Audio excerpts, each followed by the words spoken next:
જય માં મેલેડીમાં મિત્રો, હું છું પિયુષ વ્લોગર. તમારું મારી યુટ્યુબ ચેનલમાં હાર્દિક સ્વાગત છે. તો મિત્રો, આજે હું આવી ગયો છું ભાવનગરથી 41 કિલોમીટર દૂર લાકડિયા ગામમાં આવેલું માં મેલેડીમાંનું મંદિર. તો આપણે મંદિરના દર્શન, માતાજીના દર્શન કરી રહે અને પછી તમે સમગ્ર ઇતિહાસ છે એ હું તમને જણાવીશ. એ પહેલાં આપણે મંદિરના દર્શન કરી લઈએ.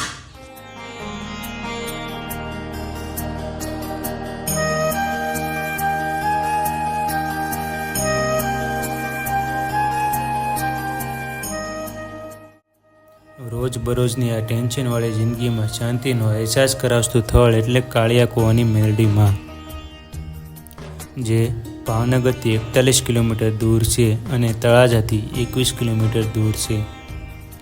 અહીંયા મા બધાના દુઃખ દૂર કરે છે. મા મેલડીને કેટલાયના ઘરે પારણા બંધાયો છે, એટલે જ મા કાળિયા કૂવાની મેલડી હજારો લાખો ભક્તોના દિલમાં વસે છે. ઘણા વર્ષો પહેલાં અહીંયા એક વડલો હતો, જે ભૂરિયા વડ તરીકે ઓળખાતો હતો,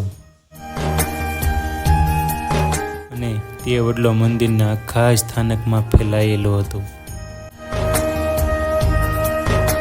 એ સમયમાં મેલડી તે વડલાના થડમાં જ વિરાજમાન હતા. ત્યારબાદ સમય જતાં નવા મંદિરનું નિર્માણ થયું.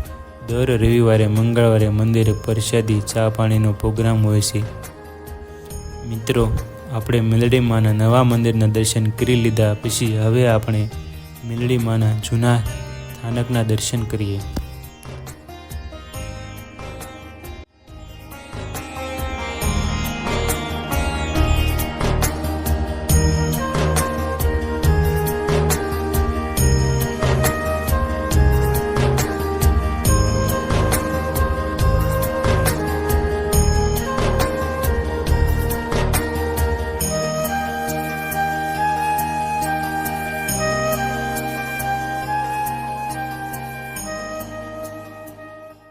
ગામના લોકો પાસેથી મળેલી માહિતી મુજબ આ કાળિયા કૂવાનું પાણી અને બીજા કોઈ કૂવાનું પાણી હથેળીમાં લઈને જોવામાં આવે તો આ કૂવાનું પાણી કાળા રંગનું લાગે છે.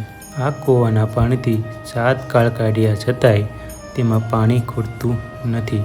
આ કૂવાના લીધે જ મા મેલડી કાળિયા કૂવાની મેલડી તરીકે પ્રખ્યાત થયા છે.